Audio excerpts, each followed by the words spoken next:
Do your thing.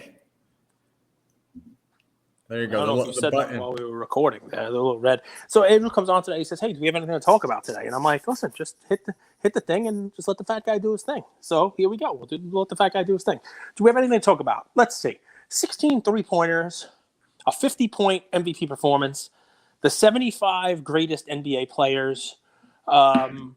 You had Michael Jordan out there basically getting the best ovation. The young crew who doesn't have a parent like me saying to his son Jordan was the best, got to see how much respect somebody like Jordan gets, even in the room of the greatest, that he is the GOAT. You get to see that while people like me, you, and everybody else will argue to the death, duel and fight over who's the GOAT, LeBron or Jordan, the two of them are out there hugging it out and don't care about our argument about which one is the GOAT. So that's fun. You got LeBron hitting the game winner in what you'd say was a fun game, right? The target score mattered in that game. It worked out, and the NBA needed that after what was the worst dunk contest that any of us have ever seen in our lives. So it's nice to see that. A couple of fun little talking points, right? Steph is impressive, a little bit of a show-off, but impressive. But how about this one? And I'll let you run with this. And how you doing, Luca Nation? Welcome to our President's Day Monday episode. I should have thought about that a little bit more when I gave my play. I should have tried to do like maybe during the week. It's President's Week. Maybe I'll try to do like a Lincoln Washington slant, but not today. I got a different kind of play, and you'll know why in a second. But my question for you: I got a couple friends who watch the NBA. They don't watch the games like you watch them, but I got a couple friends who watch the NBA. They like the team, Celtics fans, you name it. Most of them got into Top Shot, and they watch the Top Shot market. And depending upon what's going on, they say, "Oh, wow, this is going up." It's a little bit disconnected now. You know, Tatum had a nice little run, and his stuff didn't go up. Steph Curry had a great day yesterday. His stuff's going down, except for the ones you need for a challenge. It's weird. But they all said to me the same thing who watched the game yesterday. They said, "We don't watch all the time. We're not watching." What happened to Luka? Luka was like an afterthought. He really didn't play too much in the game. There really wasn't much pomp and circumstance around him. You know, he really didn't have any kind of a role in anything. And my answer was that he was passed by Ja in both fan vote, which made him the starter, and that's the easiest way to do it, which of course is why he was out there a little bit more than say Luka was, but also in popularity and in the NBA. I saw a lot of stories on Twitter about how these GOATs, these top 75 were coming up to Ja after their game and saying, "Hey, Ja, there's room in 25 years when we do the 100-100, there's plenty of room for you in that." And not a lot of people talking to Luka about that. You know, when they did the little, throwback after the 75 and they had NBA players talking, Luka was there, but so was Ja. You know, Ja was the first one. You know, the first one the camera panned to, Ja right there speaking. So I guess my question to you is Ja the new logo? Is Ja the new poster child? And is it something, though, that is subject to change? Is it something that, you like to talk about this? You like to talk about the shiny new toy, you like to call it, right? Is Ja just this year's shiny new toy? I mean, I liked Ja last year, and you didn't think he was going to grow into his game. I was all about he's going to have a jump shot. You name it. You smartly said he's an athlete. And I now think we've kind of a little reversed on this. You like Ja as a team player. I say Ja is risky now at the prices that he's at. So talk to me about this is close to 40 questions. Well, you said you have anything to talk about. I'll go through them one by one. You can pick any of them you like. Pick one. But you pick one of 40. Make sure your answer is fucking spectacular if you're going to be a dick about it. Because I just asked you 40 questions. You should have a knock it out of the park gold medal answer for at least one. Pick which one of the 40 you like. You've obviously haven't hosted for a while. Good host wouldn't ask 40 questions and then follow that up with saying, now you can knock it out of the park. What you did was throw me 40 strikes across the plate, and you're like, hit all of these out. But, all right, but I will. Again, if you can't answer how about a softball for you then? Okay, I'll ask you another one. I have a tennis racket instead of a baseball bat, so I can knock them all out of the park. So first thing is, I don't agree that Ja has surpassed Luka. I just think in these games where there's alphas across the board, you need someone to take a back seat. You can't just have everyone out there chucking. There's one ball. Now, I think ESPN has one lens, and they could choose where to face that lens. And yeah, last year was Luka. This year is Ja. It's ESPN's shiny new toy. Last year, Luka. This year, Ja. Do you think Ja is at risk of becoming last year's shiny new toy overlooked next year by somebody else, whether it be LaMelo or Edwards or Cade Cunningham or whoever else the new shiny toy is. This. During the CD era, right? You had these one-hit wonders. But the real testament, and this is why we love like Justin Timberlake, for example. We didn't want him to be a one-hit wonder. He had longevity. So the afterthought thing is he going to be a one-hit wonder? Does he have longevity? Can he put together 3, 5, 6, 7 seasons in a row? That's what separates the greats, Cage. They're consistent, and they were able to put up season after season after season after season of incredible stats, performances, and team accolades. Everyone up there had that. So, yeah, I know they came up to Ja, but Cage, there was a video, I just watched it right before this, where Jordan comes up to Luka.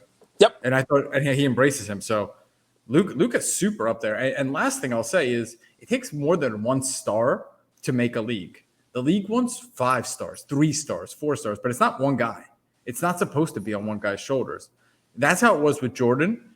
But honestly, even when Kobe was in the game, dude, there were other stars around him. We remember Kobe the way he is now as like this legend of the game. But dude, Shaq was a bigger figure than Kobe for as much, if not all of his career. There were other figures. There were other celebrities. There were other famous people that hold up this NBA marketing machine. And I think it's Ja and Luka, not Ja or Luka. I'll throw one other thing, then you can have the topic. You can ask the questions. You can host. After watching the Super Bowl and having, Snoop and Eminem and the whole deal, and the NBA throws out very much top a 90s resurgence. 75 players, with all these great players and this pomp and circumstance, and to get all these guys in a room, not all 75, because several of them have passed and several of them weren't in the room. Karl Malone looked like he was, in a dungeon somewhere. Karl Malone was always weird. Very weird guy. You ever hear the story of how he went to the Lakers and he hit on Kobe's wife? No, but that doesn't surprise me. But so weird guy. what I was gonna say was, and you're a great host, by the way. They roll from the 75 greatest NBA players. I mean, just an amazing moment for everybody there in the stadium to Earth, Wind, and Fire. Were you? Who doesn't love Earth, Wind, and Fire? Were you? That's my question for you. Were you? Were you bouncing in your seat? Were you a shining star? No matter who you are. Did you like that? Was there an All-Star game last year? I don't think there was, right? Or there was one. So before COVID was one of the best All-Star games of all time. Remember that when they were playing to 163? I like this format. Somehow I forgot that it was this format. I turned the game on literally right after, maybe a second after LeBron hit the game winner. So I didn't watch anything. I didn't watch a single thing. I'm not an All-Star game guy. I don't like all those accolades. Game.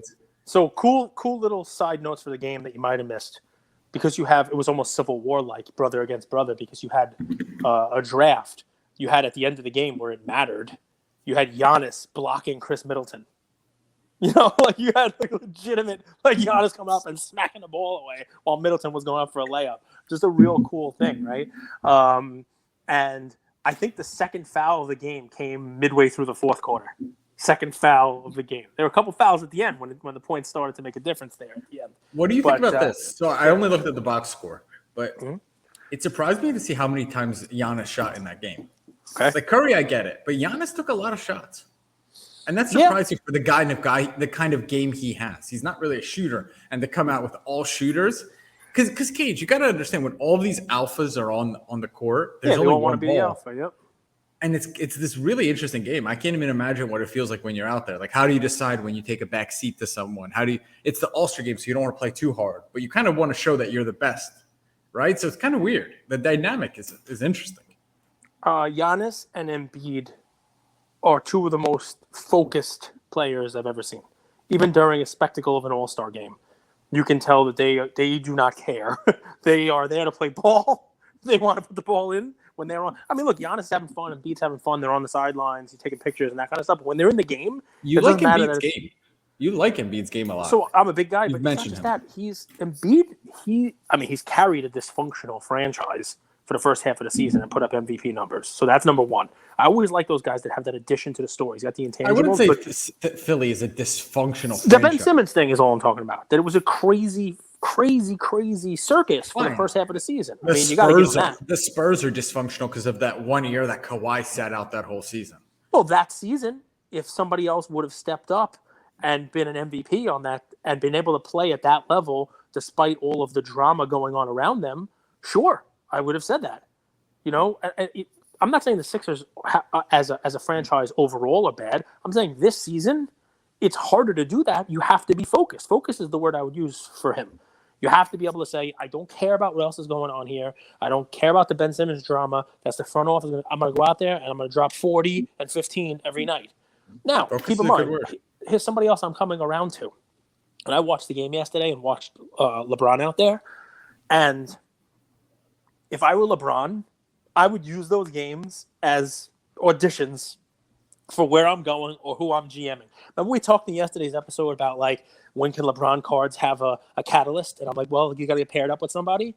Like, he's going to go to Golden State. He has to play with Jokic and be like, holy shit, I could play another 10 years if I had a big man who could pass me the ball the way this guy does. Like, LeBron cut down the middle. Jokic is at a 3-point line, 7'12", whatever the hell he is, and he's throwing darts to LeBron, cutting to the basket for a layup. Like, LeBron has to finish that up and say, if only. Like, if only I could find that. Like, if I could play with that, forget about it. I might get the MVP. If only I could play with the MVP of the reigning MVP. But that's just one name, dude. I can go through, several of them. It's an all-star game. The point is that LeBron didn't have any other all-stars there with him.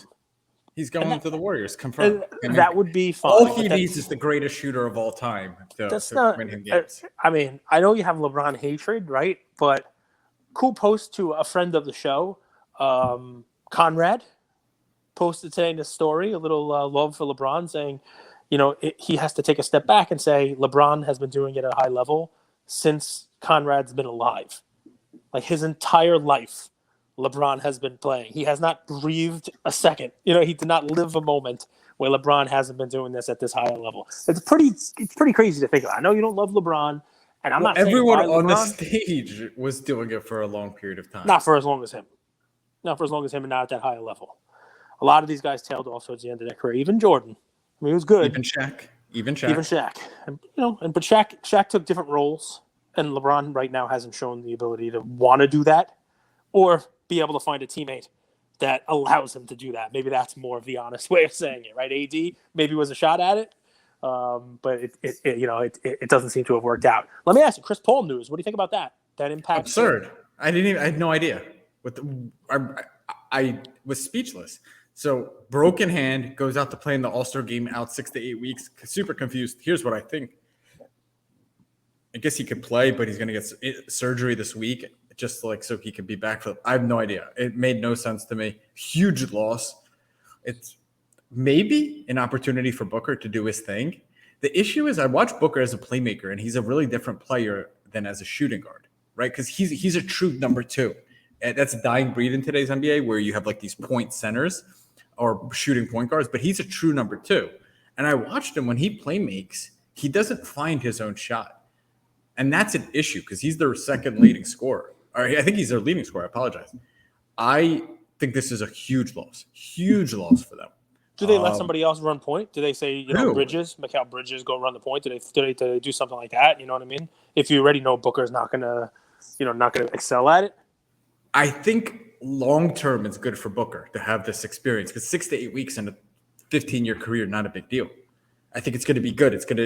He's going to add skills to his repertoire that are going to help him 1, 2, 3, 4 years down the road. For this season, that's a big loss, man, because they don't have the roster. I mean, they have Cameron Payne. What? That's going to be their starting point guard? That's terrible. They're still going to be a very good team, but the drop-off from Chris Paul is significant. Dude, Chris Paul's a pest, too. He's a really tough, annoying defender. Interesting news. That's what it was. So, guys, listen, we'll take it off the NBA All-Star game because it doesn't really count. It's not really sports. Mm-hmm. I enjoyed it because, coming off of the dunk contest, you needed something from the NBA. And it was a cool game. You hated the dunk contest. It was horrible. I was talking to a friend today, and he's like, listen, what they should have done? When Obi Toppin had the last dunk in the game, it was over, and all he had to do was hit a layup, and he would have won the contest. He should have called out Aaron Gordon from the stands and been like, here, you dunk it, and we'll give you the trophy that you got stolen from you the last time around. It's interesting. Yeah, go ahead. Like, I know that dunk contest was iconic, but we appreciate it so much more because we have the poor dunk contest this year. Yeah, I mean, part of it. Listen, they changed the rules on it a lot, and I give the guys a little pass because they're trying to do things different than have been done before. And it's sometimes the crazy things they're doing are not things that will work on your first, second, or 11th try, Jalen Green. Maybe take the Top Shot necklace off. But in any event, it is what it is. I say give them 2 chances, and that's it. You're done. Not no two chances where you're controlling the ball.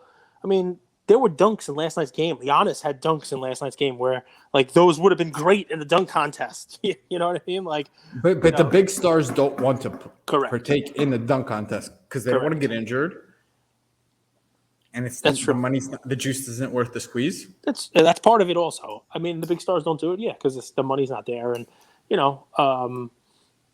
But what I'm saying is not that Giannis should be in it. What I'm saying is there were dunks in game by lesser dunkers. These guys are trying to do more. They're trying to do more than they need to do, and if you give them only 2 chances and you're done, then maybe we'll actually get dunks that are successful. Dunks that go in the basket. But Cage, this, like Harlem Globetrotters, they're entertainers, right? They're not professional basketball players.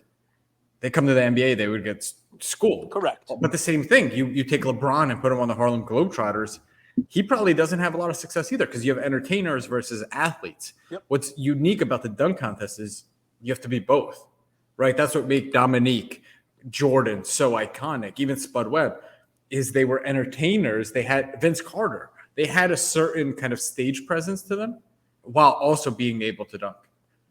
I think part of it also is the headliners. Part of it is the names. These iconic dunk competitions, they also had names, legitimate names in them. And, somebody like Obi Toppin has not made a name for himself yet, if he ever is able to make a name for himself. Not with Tibbs as the coach. There's a lot of that. There's a lot of that to it also. It was great to say. So why do they choose them? So why do they choose Cole Anthony? Well, because they're they're supposed to have hops. They're supposed to be stories. They're supposed, and I just think a lot of people don't want to do it. Honestly, I just think a lot of these guys, even the young guys, they're making so much money. They don't want to hurt their ankles. They don't want to do it. They don't want to look a fool. They don't want to fall down and have that memorialized forever or miss a dunk, and that's what they're known for the next 5 years. If I were to do it over, here's what I would do. I would have 2 people in the dunk contest. Take a guess who they are. 2 athletes, NBA athletes, same team. You would have Boban, Simmons. Embiid Simmons. That's funny. They can have a boxing match instead of a dunk competition. But dude, would that not be interesting? That would be pretty fun. Are you not entertained? All right. So I went to a card show yesterday, guys. If you haven't listened to our fractional episode yesterday for Collectible, give a listen. Andrew does a great breakdown on basketball. He does basketball like nobody else does. He's got a whole Giannis breakdown. He's got a great thing, that he does with the assets on there. Take a listen. And more importantly, if you're thinking to yourself, wow, the hobby, it takes its turns, right? There's ups, there's downs, there's interesting things going on with my cards. My stuff is a little stagnant. That fractional area, it's an interesting place to maybe divert a small percentage of your funds. You can buy into these iconic, high-end things at $5, $10, $15, $20 per share. You're able to put in a piece of your investment, capital. And I don't know if you guys are watching, but when you watch these weekly auctions, whether it's Memory Lane or PWCC Premier, the high-end cards, the first page of the auctions, they're all selling for high numbers. You got a Tom Brady selling for $2 million. You got all these are the high cards. These are the ones where people with money are looking for. These mantles and all these high-end cards, maybe not the base stuff. But if you had $200 to invest, you don't just have to buy that Zion Prism base or, try to find a prospect. You could put that $200 into Tom Brady or Mickey Mantle. What did last night's auctions tell you, Cage? So I know you're going to talk about it a little bit maybe on the auction show, but give people a preview. You know these auctions. I think a bit of your success in the hobby is how much you monitor these auctions on a weekly basis. The high end's healthy as hell. But I mean, my deal is just that 2 things. One, the collectible space has buyouts coming like crazy. Collectible had 4 buyouts last week being offered, from Type 1 photos to Giannis rookies to all kinds of crazy stuff. So obviously there's an appetite for the higher end stuff, people looking to buy those out. And then on the other end of the spectrum, I went to a card show yesterday. I talked about this a little yesterday, and it was packed. It was packed. A lot of kids, a lot of people making trades, a lot of stuff there. So I try to bring that to you guys just because, if you're like me, you try to get a pulse for what's going on in the hobby. You're investing your time in this. You're investing your money in this. You have cards. This is a portfolio you've built up. You kind of want to know, is it strong? Is it weak? What's going on? The last time I went to this card show was definitely weaker. I left thinking, wow, there's not a lot of people here. This one, it was like I couldn't walk around, which is good. It means people are picking up. More. Can I tell you my play for the next year? Sure. This isn't like a nice raw grade soccer. Raw buy grade raw, flips. Then grade. Okay. Yeah, we talked about a lot of people with soccer yesterday. A lot of people with soccer cards. That's what I took away from it. And you're gonna have more and more momentum as the season goes on. I'm gonna have to do a little research as to what soccer's tough, man. Soccer is a really tough sport to understand the pulse of the card market. So there is going to be a little bit of research, but buy soccer raw, grade it, flip it, and keep doing that. I think is a play for the next 7 months. After you do your research, I want to do a show on it where you can teach me the research. But here's where I would skew it for you. Part of the reason that I don't do soccer, perhaps the biggest reason that I don't do soccer, is every one of the main sports to me is easy because I know when the season is. Yep. I know baseball's about to start. In the spring, I'm getting ready. So I buy my baseball cards December, January, maybe a little bit of February. And then when spring training starts, I'm selling some. Maybe I hang on to a couple, you name it. Football. I know the football season is. Yep. I know that I can buy football now. Buy football for the next couple of months. And then as the summer starts to end, and you start to get into, July, and people are hearing on ESPN about the Hall of Fame game coming in August, and preseason games starting, everybody's buying, I could sell some football. Do you understand the cycle? Yeah. I don't understand it for soccer because there are so many leagues. Yep. So that's what I want to learn. Right now, Cage, do you know the NFT cycle? Like when things go up in value and no. Have you picked up on? Right. Well, we've talked about it like the week. Go ahead. Yeah, we've picked up on the week. You're right. Tuesday, Wednesday, Thursday, typically more down in terms of volume. Weekends is higher. Ethereum goes down. NFTs go up. But it took us a little bit of time because it's a new market. Soccer wasn't around until 2 years ago, a year and a half ago. That's why you're not the cards. But the seasons were like I don't even know about the seasons. Is what I'm saying. Not the card. I'm talking about it's all year. It's all year. That's tough. Soccer players don't get a lot of time off at all. They get 1 or 2 weeks off over Christmas break. But even that, in the EPL, there's this thing called Boxing Day, which is the day after Christmas. They have a full slate of games. So there's not much of a break over winter. There's a little bit of a break over summer, but then the games start oftentimes in August. And there's international, right? And they're talking about bringing International World Cup every year. So it's all year. It's all year round. But I think what you're asking is the pricing cycle. Because you don't really care when these guys play. You want to understand what the market values. Well, there might not be a pricing cycle if they don't have a time off. There always is. It's going to be, 3 months before World Cup, 3 weeks before Champs League ends. It's going to be on the lead up to Champs League. It's going to be July. So that I don't know. That I'd like to learn. That I think we all are. I think because it's so new, dude. COVID, you can't base anything off of COVID because the last soccer run up was August 2020. No one predicted that. We were just sitting at home. We weren't sure what was going on. Mm-hmm. So we're still trying to figure out the soccer market. And I mean, this year is going to be weird too. The World Cup is in November. That's never happened. So really fascinating. Yeah. I mean, listen, it's definitely interesting because, you got to learn the prospects. I would think in soccer, you have to watch a little bit more because everybody knows a couple of names. But, think of the guys who you say to invest in the NBA, which is a small league, right? And obviously soccer's got more, but a small league, right? You're making your money if a couple of years ago, like DJ, our pal, you were investing in Mikal Bridges and he turns into a decent enough player. Or, you find that diamond in the rough, Giannis, over time, you know what I mean? You were in Giannis early enough. And, this boy Adam puts his bar mitzvah money into Giannis. How do you do that? Maybe, I don't know. But how do you do that with soccer, right? You have to watch the games. I mean, you have to pay attention to, which league, which teams are relevant. To understand the transfer market, right? So when there's a big trade in the NBA, it moves players' markets, right? Especially if that trade is promising. Ben Simmons, i.e.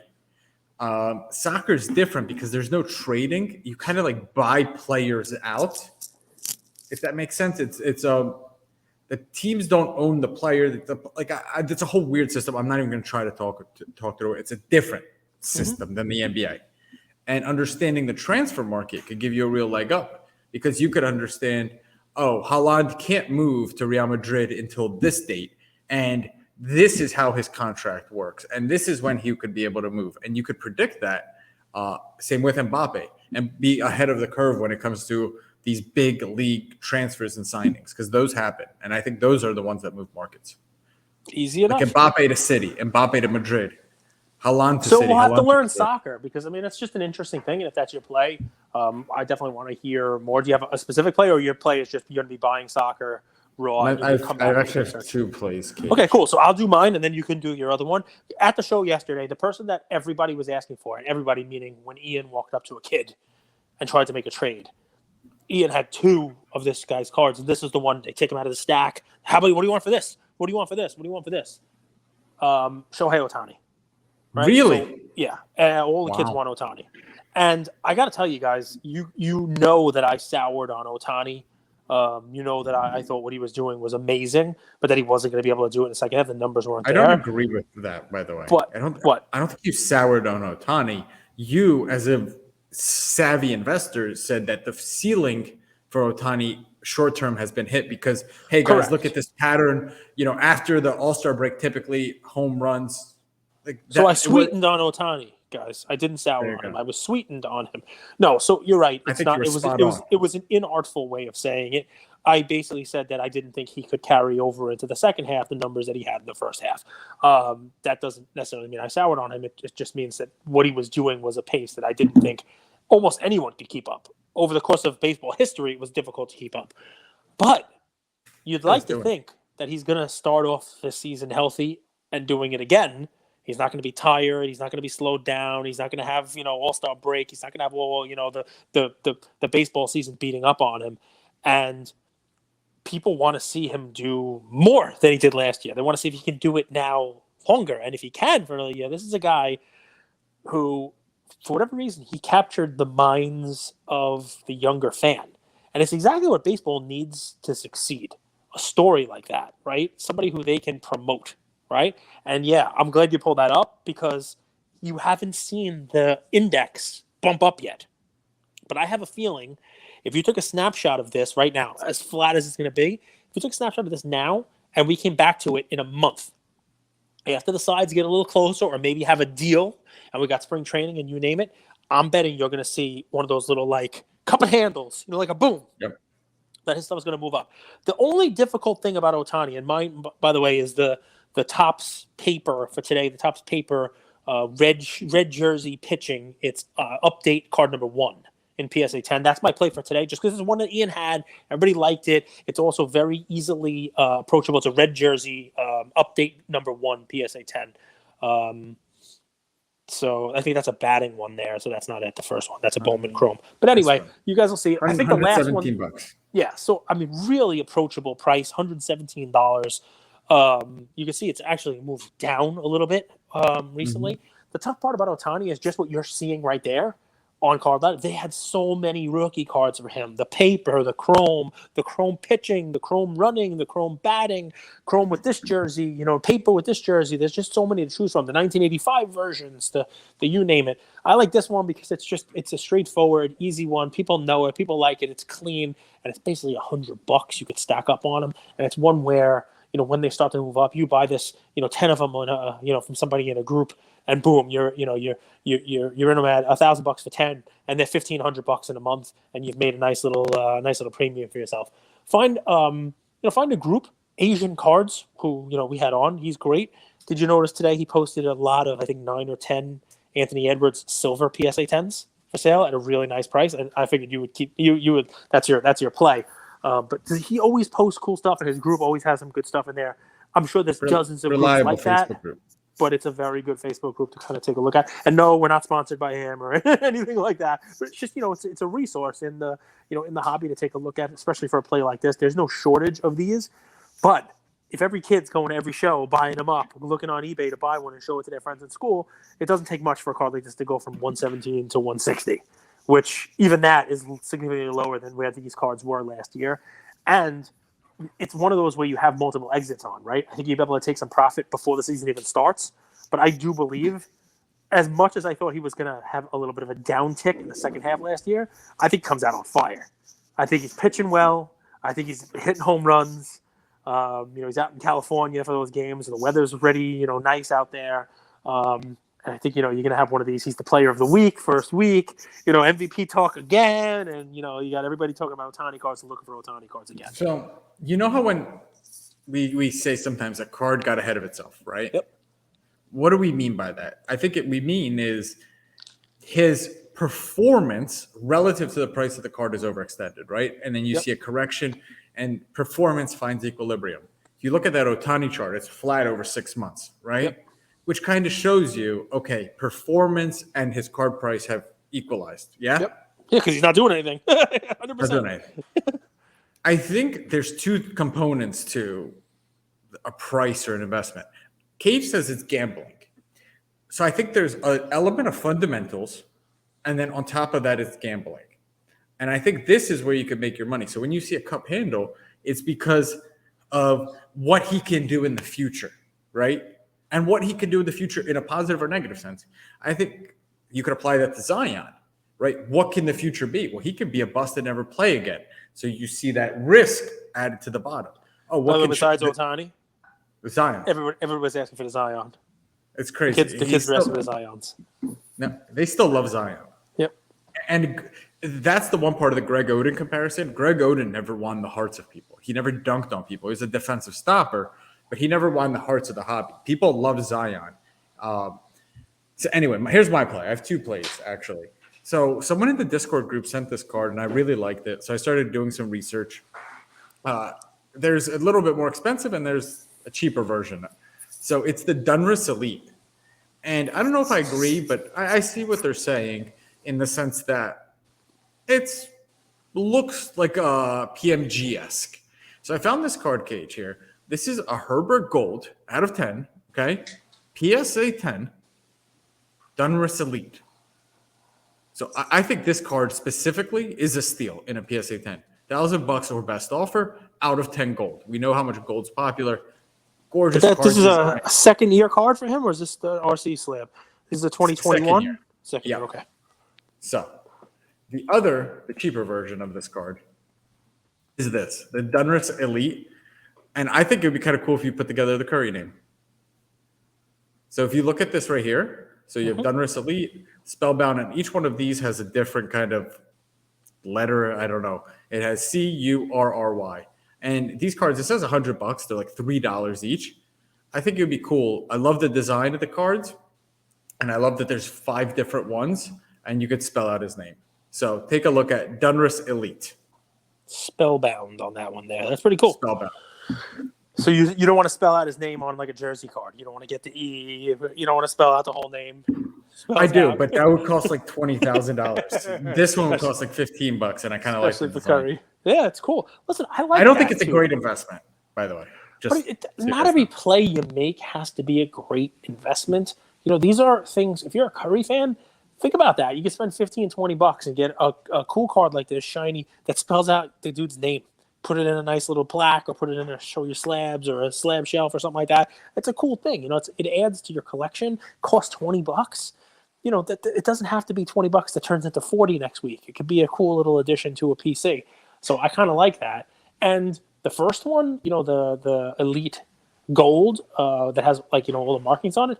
Who knows what's going to turn into the next big kaboom? Who knows what it's going to be? That could be it. So, if you like the card, that's part of what it's about, right? I think so. Soccer's where you make your money, I think, in the next 7-8 months. Not NASCAR. I should sell my NASCAR stuff. Bubba Wallace, man. You talked about him the other day. Yeah, I said he looked like Sasha Damaton.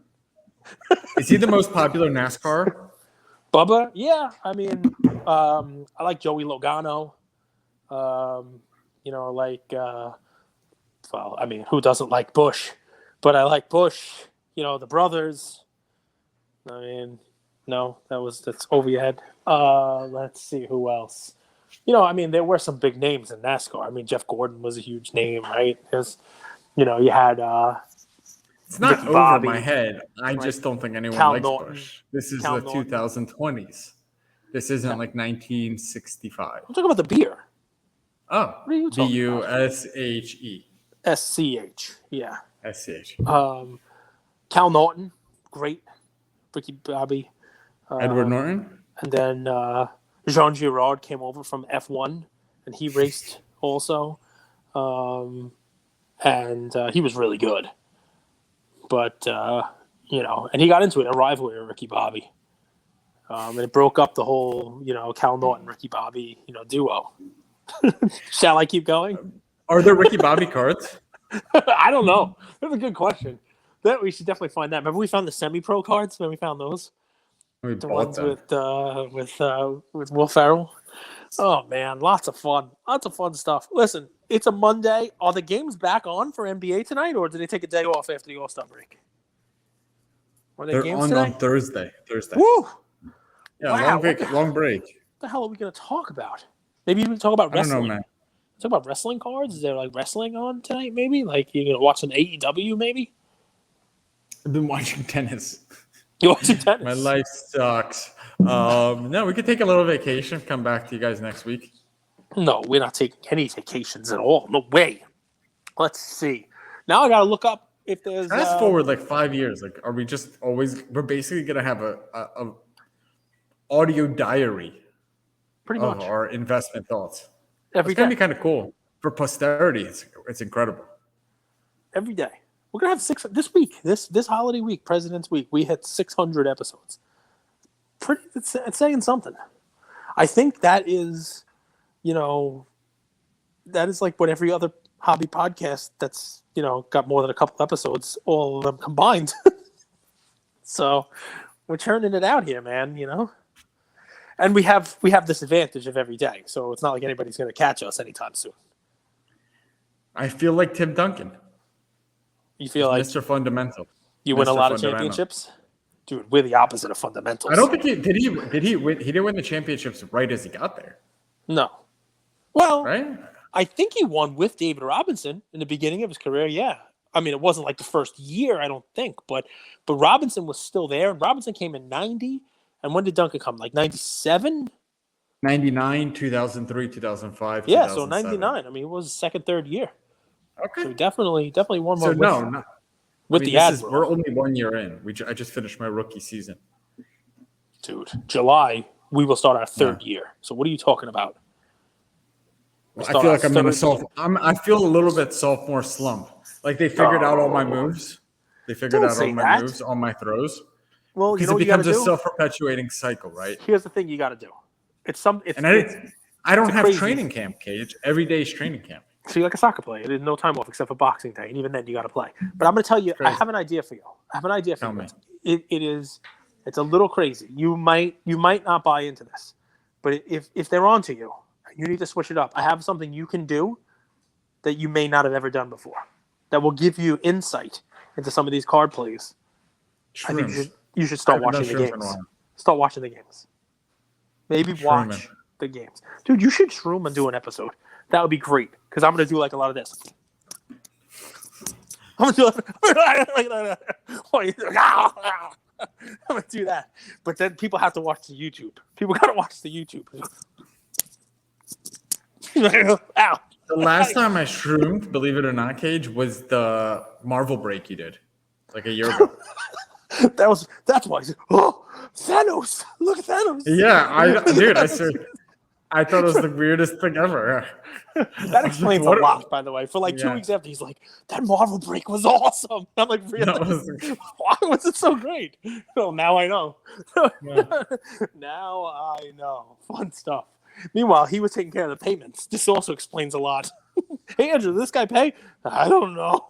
Yeah, all right. We'll open whatever. We'll figure it out. We'll take care of it. We'll take care of it if he didn't pay. No worries at all. All right, well, listen, I'm looking forward to the games coming back on. I hope we get some news soon on the baseball front. I wore my Mets shirt today because I'm fat and it's one of the only shirts that fits. You Like to run get for a walk? Can I give can I give played a people little ball. a recommendation of something I've been doing? Is Shoot. I now walk backwards on my walks. So the reason why, so I've been watching this guy knees over toes guy. Yeah, knees over toes guy. Because people who've had knee injuries, it's like kind of help with recovery. So when you walk backwards, it's the only way to isolate and work your VMO. Or walking backwards. So 200, 300 yards, nothing crazy. You are going to get thrown into a Mexican mental hospital. Someone is going to see you walking backwards on the street. It's actually kind of cool. Like, just say hi to people now. Look at this loco gringo guapo. It helps. It helps. Look at this crazy white person. Good looking. Yeah, good looking. Exactly. You nailed it. You nailed it. You got it 100%. Well, dude, all right. So now for the rest of the day, I'm going to walk around backwards. I will likely fall down the stairs and not show up for episode 596. But hey, it is what it is. Something's got to break the streak. I feel like we're starting the Truman Show. How's it going to end? Do you ever see that? How's it going to end? You know, like good afternoon, good morning, good afternoon, good night. It's like, what is it that's going to end the streak? I got to tell you guys, this weekend, Andrew texted me early in the day and was like, power, no power. I got no power. And I was fully ready to go on and like try to record something myself. It wouldn't have been a YouTube because I don't know how to do that shit. But it would have been like, hey, Cage Talks, blah, blah, blah. I had a whole thing. I'm glad you were on, though, because it was Saturday. You got to see the Foot Locker set. A lot of people How could you talk about that? Let's talk about one last thing. Yeah, sure. Herbert versus Burrow. Huge debate going to be happening in the offseason. How does it play out? Let me phrase it again. Sure. Our YouTube comments, 50% of them in the last few days have been the debate between who's a better quarterback, Burrow or Herbert. Burrow is more proven in terms of team accomplishments. Herbert is statistically significantly better, more touchdowns. So in the hobby, expect to see this debate play out for the next 6, 7, 8 months leading up to next year's NFL season. How does that play out? Like, what's the impact on cards? They both take a step back next year. Mahomes proves his dominance. Mm-hmm. Yeah, I may have to finally come around on Mahomes. Mahomes cards come down enough. I may have to actually buy some Mahomes stuff. It seems like the worst time to buy Mahomes. His wife is crazy. His brother's annoying. His so you're telling salary is so expensive that I should wait until everybody jumps off the bandwagon to jump on it? Sounds like good advice. Well, I think the Mahomes boat has sailed. Maybe. I still think he's the best of them all. But I will say this. On the Herbert Did you hear about the issues he's had with his offensive coordinator? Yes. And also I sent him out a nice little congratulations. Gonna hang out with him. His quarterback's coach. Try to buy your chancey. Signed by the Giants. He loved your Bush. He's gonna be in New York. So I sent him a nice little congratulations message. Yeah, big Pokemon collector. So yeah, there's some changes there. I will say this. And I see no changes. Wake up in the morning and I ask myself. Go ahead, keep going. You can do it. Is life worth living? Should I blast myself? I think that's how it goes. Somebody's going to blast him. I know the rhythm, but I don't know the lyrics. Dude, Pac was so poetic. It's crazy. Machiavelli. There's a lot of good rappers came out from that time. I forget what was it Memory Lane? One of the auction houses had a handwritten, not signed, but a handwritten Machiavelli, with like scratch notes and stuff done by him.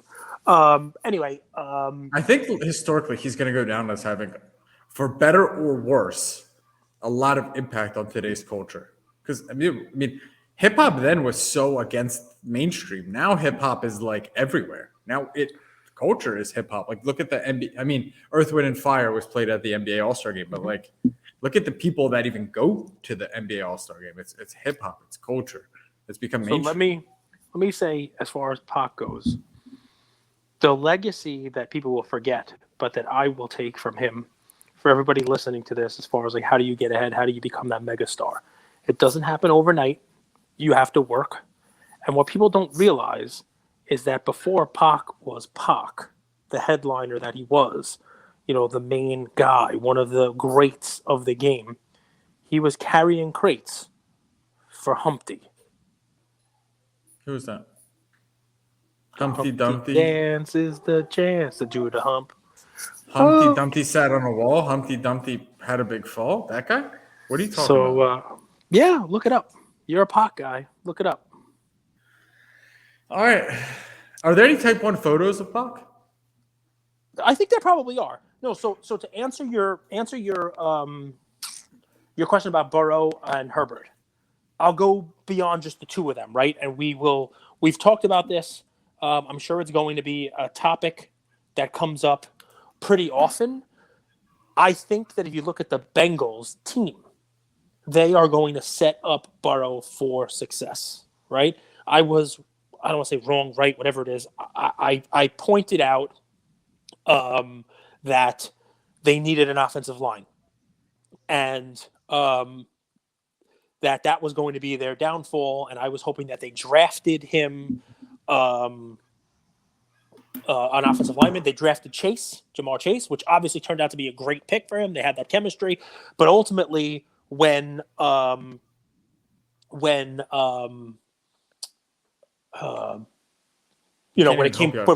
push came to shove in the Super Bowl, that offensive line was terrible, right? I mean, that was definitely. He got sacked 112 times.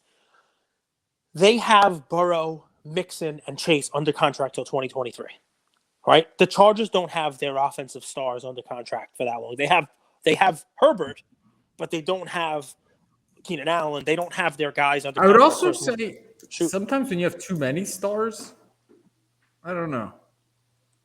There was a lot of drop passes by those guys this year, both Keenan Allen and can't think of the running. I guess what I'm saying is the Bengals have, I think they have the fourth most room under the cap to basically build a team around Burrow, and it's very hard to get back. It's very difficult to get back, but I think the Bengals have a real shot to do that, and yeah, that's the deal, man. So do me a favor before you go. Just, I think Burrow would be my play over the two. Plus, he's got that swag. You know what I mean? He's got that cool factor about him. People like that. That's that added little piece, right? The cigar smoking, Joe Burrow. So what are you looking up? Are you looking up the Digital Underground? Nothing. You should look it up. Look up the Digital Underground. That's, what does that mean? Shock G. Oh. No, that was how Tupac started. Dude, sorry, I didn't know that. Dues. He didn't just come out and was like, "Oh, it's Tupac. Let me make a hologram out of him after he's dead." You had the Digital Underground, man. I mean, this is the Humpty Dance. As a matter of fact, I'm a movie guy, so there's a movie called Nothing But Trouble, right? And Chevy Chase, Demi Moore, John Candy, Dan Aykroyd. And at one point, so Dan Aykroyd plays like a local village, Reeve is like a judge. And at one point, a hip-hop group, I guess on a way from a concert, whatever it is, gets pulled over and brought in front of him for a court appearance. And they're driving in a hearse. And they make a joke like, an ambulance, you got a chance, but in a hearse, it's got to be worse. And it's the Digital Underground. And Humpty, he's doing his thing. They say, "Oh, now we're in the same song." He's doing his whole deal. They got like the keyboard. He's got his big nose on. And off in the back, in the movie, like three guys on the side, kind of like, background. It's Tupac. He's in the movie. I'm telling you. He's in it. This is before he became Tupac, before the contract was signed for Juice. And it was him and who was it? Omar Epps in that? I don't even remember who was opposite him in Juice. You got the juice now. Remember that? Before he did, Poetic Justice with Janet Jackson. No? Do I have to do a history lesson here for Pac for you? All right, whatever. It is what it is. I'm an East Coast guy anyway. Give me some Biggie.